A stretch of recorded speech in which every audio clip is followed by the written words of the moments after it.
Just another routine mission. Why do they always say that before a mission? Of course it's routine. You haven't done anything yet. It's everything that happens along the way. The choices you make, the paths you choose, that turn the routine into anything but. Of course, that's how it started. A routine mission, answering a distress call. And look where that got me. We were testing out the Normandy, Captain Anderson's new ship, when the distress call came in. An Alliance patrol on Eden Prime had been attacked. They'd seen something they couldn't explain. And whatever it was massive. I hit the ground with my lieutenant, Kaidan Alenko. A good kid, loyal, by the book, with a talent for biotics. We came across the lone survivor of the patrol, Gunnery Chief Ashley Williams. A soldier to the core. Tough, disciplined, ready to take on whatever came her way. Ashley joined up with us and took us to the spot where she lost her squad. That's when we saw it. The ship. Like nothing I'd ever seen. It was massive, scorching the colony and everything around it as it blasted away. We followed the path of destruction to an artifact, a beacon left by a long-dead race called the Protheans. The colony had dug it up, and whoever attacked them had tried to take it. Chief Williams made the mistake of getting too close. It hit her with some type of energy. I grabbed her and threw her out of the way. And that's when it hit me. Hard. Every muscle in my body went rigid. I couldn't move. Could barely breathe. Everything went black. And then I saw something. A vision. Dream. Nightmare. By the time I woke up, we were halfway to the Citadel on our way to meet the Council. I was expected to explain what I'd seen. Anderson came along. So did Adina, our political representative on the Citadel. With those two heavyweights, it seemed reasonable we could persuade the Council that the ship we'd seen was a potential threat, as was the individual behind the attacks. The main suspect for the Eden Prime massacre was a Turian Spectre named Saren. He'd been seen by one of the survivors from the colony at Eden Prime, and there was some evidence to suggest that the ship was connected to Saren. But even Adina's pointed accusations weren't enough to convince the Council. They just couldn't believe one of their chosen elite Spectres could be guilty of something like that. They needed proof, which meant I needed proof.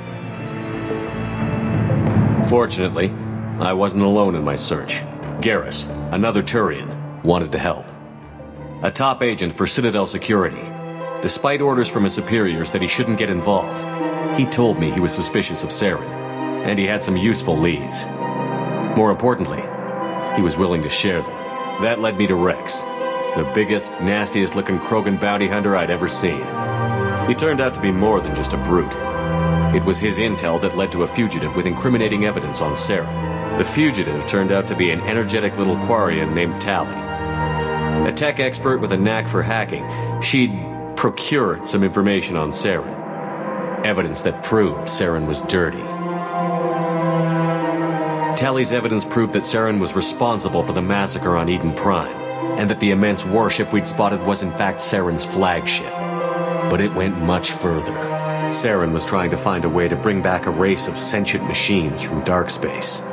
Machines allegedly responsible for cleansing the galaxy of all organic life. These Reapers were blamed for wiping out all life 50,000 years ago, including the Protheans, then disappearing back through the mass relays to dark space, leaving no trace they'd ever been. That explained why Saren was after the beacon, and it made some sense out of my visions. But not much else. We couldn't convince the Council that the Reapers were a threat, but they agreed Saren had to be stopped. They stripped him of his Spectre status and gave me the honor of becoming the first human Spectre. My first task? Bring down Saren. Anderson decided to stay behind, giving up his ship, the Normandy. He told me I would need it more than he would. He also pointed me in a direction. Liara, a Prothean expert, adept in biotics, and maybe most importantly, daughter of Benezia, Saren's top lieutenant. And like most Asari, as beautiful as she is intelligent, and born with a unique ability to meld with other species. Liara was able to help me decipher some of the vision the beacon had given me. Nothing concrete, but it gave me some clues. And a new appreciation for the Asari. Her technique for accessing my vision was unexpected, but not at all unpleasant. Ashley was a little concerned about the connection I shared with Liara. As commander, I knew either relationship had the potential to interfere with the mission. I told Ash I wasn't interested in Liara. I had my eyes on someone else. But we agreed we wouldn't let it get in the way of our mission. Finding Saren. Thanks to Liara's help, we had our next lead. Benezia. Saren had taken her to Noveria, where he'd enslaved a dangerous race of insect-like creatures, the Rachni. He ordered Benezia to use the same technique Liara had used on me to extract information from the Rachni Queen. The Queen's drones were everywhere, and they weren't happy. We had to fight through hundreds of them to get to Benezia. By the time we arrived, Saren was gone. With the information, I tried to reason with Benezia, but Saren had indoctrinated her. He had somehow acquired the ability to control people's actions and wills. Benezia wouldn't surrender, and Liara was forced to watch her mother die in her arms. And I was left with an angry, dangerous Rachni Queen to deal with. She claimed her drones would do no harm if I released her. But the Rachni had terrorized the galaxy before. I couldn't take the chance. I had a mission to do, and an army of angry Rachni would be one more problem I didn't have time to deal with. With Saren's top lieutenant dead, he was quickly running out of time and places to hide. I tracked him down at his base on Vermeer, but we soon learned it was more than a base of operations. It was a breeding ground. Saren was breeding an army of Krogan. He'd found a cure for the genophage, a disease inflicted on the Krogan to prevent them from breeding and taking over the galaxy. But the Krogan Saren was breeding were slaves, mindless beasts that obeyed Saren's will. I had to destroy the base, and all its research. Rex disagreed. Violently. Rex wanted the genophage cure for his people. I tried to convince him to help me destroy it, that these Krogan weren't real. But he wouldn't back down. Fortunately, Rex is smarter than he looks. He realized this wasn't the way to help his people, and that Saren was the real threat. When we finally got to the center of the base, I realized just how close Saren was to completing his plan. He was already in communication with the Reapers. Sovereign, Saren's flagship we'd all assumed was just a ship, was a Reaper. It spoke to me, threatened me. I could feel the menace it had for every living thing. It wanted me dead. It wanted us all dead. And I knew it was capable of doing just that. What I couldn't understand was why Saren would help it. But there was no time to think about it. Sovereign knew where we were. We had to destroy the base and get the hell out. I split up my team in 2 squads, sending Ash with one and Kaidan with the other as a distraction. We had a nuke, and we planned to use it. Before we could detonate the bomb, Saren showed up. We fought. I stalled him to make time for my team. And in talking to him, I realized the truth. It wasn't Saren who was indoctrinating everyone. It was Sovereign. The Reaper. And Saren was in deeper than all of them. He tried to convince me he was still in control. Said he found a way to reduce the Reaper's influence, but he was kidding himself. Or believing the lies Sovereign was telling him. Before I could convince him to stop, he ran, leaving me just seconds to extract my squad mates. I tried, but I wasn't fast enough. I could only save one of them. Kaidan was a good man, and a great soldier. But I had to choose, and I chose Ash. That was the last time Saren would slip away from me. I knew then, the next time we met, one of us would die. With my team mostly intact, we chased Saren and his army to Ilos, a long-lost planet that had once belonged to the Protheans. As we prepared for what we knew would be a desperate fight, I spoke to my crew. We were just one ship, against Saren's growing army. I assured them all that despite the odds, we could defeat him. But Ash saw through my words. She knew I was hurting after Kaidan's death. She could sense my doubts.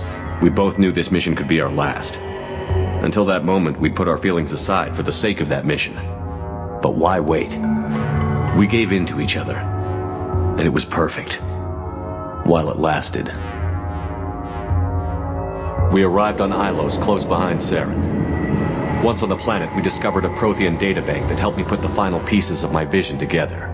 The Reapers had come 50,000 years ago. And every 50,000 years before that. Each time purging the galaxy of life.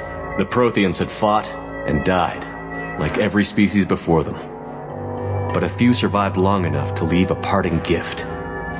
The Protheans had discovered that the Citadel was the key to controlling the mass relays. By sabotaging the Citadel, they found a way to close the relays to dark space, slowing the Reapers' return, giving us the time we needed to find a solution to stop the Reapers once and for all. Saren knew this. He was leading his army to take control of the Citadel and re-establish the relays to dark space, bringing the waiting Reapers here to destroy us all. We followed him to the Citadel. It was intact, but heavily damaged. He had caught the Council fleets by surprise, and they were only now regrouping. And with Sovereign as his flagship, there was little hope the fleets could counterattack with enough strength to take back the Citadel. But Saren was done running, and I was done chasing him. As the Alliance and Citadel fleets battled Saren's army outside, I cornered the Turian bastard in the Citadel tower and confronted him. He died believing that the Reapers would save him. As I fought to regain control of the Citadel, the Council's flagship, the Destiny Ascension, fell under attack. Despite Saren's death, Sovereign and Saren's army continued to fight. The Council was aboard the Destiny Ascension, and they were requesting assistance.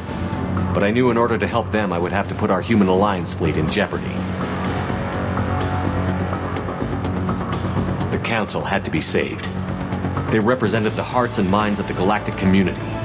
Without them, the fleets would be in disarray. Even with the Citadel back in my control, Saren defeated, and the Normandy leading the combined galactic fleet, the battle against Sovereign, a single Reaper, was relentless.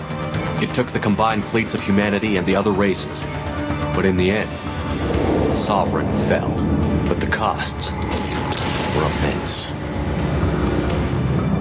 While humanity's efforts in the war earned us our first seat on the Council, it was a hollow victory. The Reapers were still out there. I knew the fight was far from over, but as the one who'd led the fight against Saren, I was given new responsibilities. The choice of humanity's first counselor was left for me to decide. On the one hand, Udina, the lifetime politician. Ruthless and ambitious, he would easily navigate the political landmines that would soon be put in front of him. The other choice, Captain Anderson, the career soldier. Tough but fair, but a friend, and someone I could trust. Both great leaders in their own right. Anderson didn't want the job, which was a sure sign he'd be perfect for it. No ambition to get in the way. The war was over. The threat had passed. In time, the Council would rebuild itself. The Citadel could be repaired. Even the pain of lost friends would fade. But none of that mattered if the Reapers were still out there. And if they were all as powerful as Sovereign, we had to find a way to stop them. I had to find a way. I gathered my crew, took my ship, and went in search of answers. Officially, the Council would only say I was assigned to cleanup duty, rooting out any remnants of Saren's army. Just another routine mission.